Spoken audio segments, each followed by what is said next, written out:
भगवान की आंखों से तू बच नहीं पाएगा, तू बच नहीं पाएगा। संसार में अगर जन्म लिया है तो कर्म का भोग भोगना है। शंकर भगवान पार्वती से करें चलो हमारे साथ, और एक गांव में अपने को चलकर रहना है। और दुख क्यों मिल रहा है? सुखी व्यक्ति को सुख ही क्यों मिल रहा है, दुखी व्यक्ति को दुख ही क्यों मिल रहा है, उसका कारण समझना है।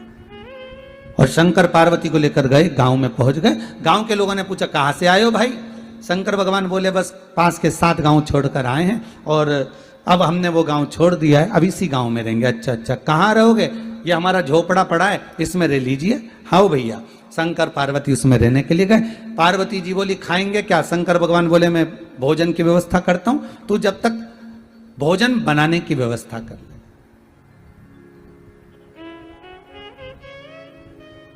मैं भोजन लेकर आता हूं, तू भोजन बनाने की तैयारी कर। पार्वती जी बोली ठीक है।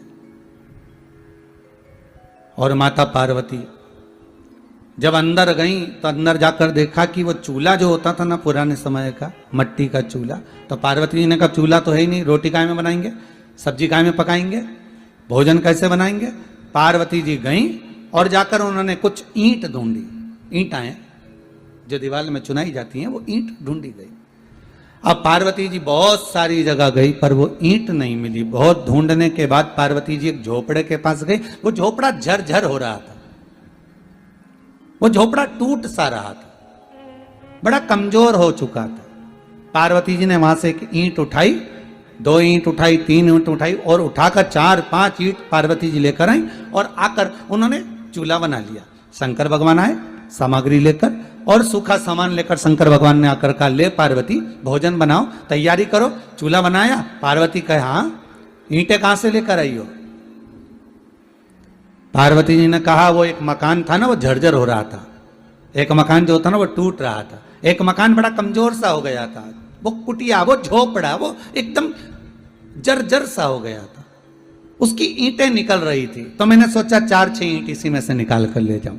दूसरे के मकान की ईंट में लेकर आ गई और मैंने चूल्हा बना दिया। शंकर भगवान बोले पार्वती गजब करा तुमने, इतने सारे गांव में मकान है, एक से बढ़कर एक बने हुए हैं, और कहीं से ईंट लेकर आना था तुमको, और कहीं से ईंट लेकर आ जाते, फिर यहीं की ईंट क्यों लाने की जरूरत थी? बेचारा का मकान तो वैसे ही जर्जर हो रहा है, वैसे व्यक्ति का मकान जर्जर हो रहा है, वैसे ही टूट रहा है, वैसे ही वो मकान इतना जर आ रहा है, और तुम ऊपर से उसमें जो ईंट लेकर आ गई उसकी यहाँ की। अरे पार्वती अगर लाना था तो किसी अच्छे मकान की लेकर आ जाती। पार्वती जी बोली भोलेनाथ मैंने सारे मकानों में जाकर देखा, सारे मकान इतने बढ़िया बढ़िया थे कि उनकी ईंट निकालने का मेरा मन नहीं करा। फिर मैंने सदूर घूमने के बाद जब एक जगह पर जाकर देखा तो एक मकान झर्रा रहा था, एक मकान बेकार टूट सा रहा था। उस मकान की ईंट में लेकर आ गई और मैंने लगा दिया। शंकर भगवान ने कहा पार्वती तुम्हारे प्रश्न का उत्तर मिल गया कि दुखी व्यक्ति को दुख ही दुख क्यों मिलता रहता है और सुखी व्यक्ति को सुख ही सुख क्यों मिलता रहता है।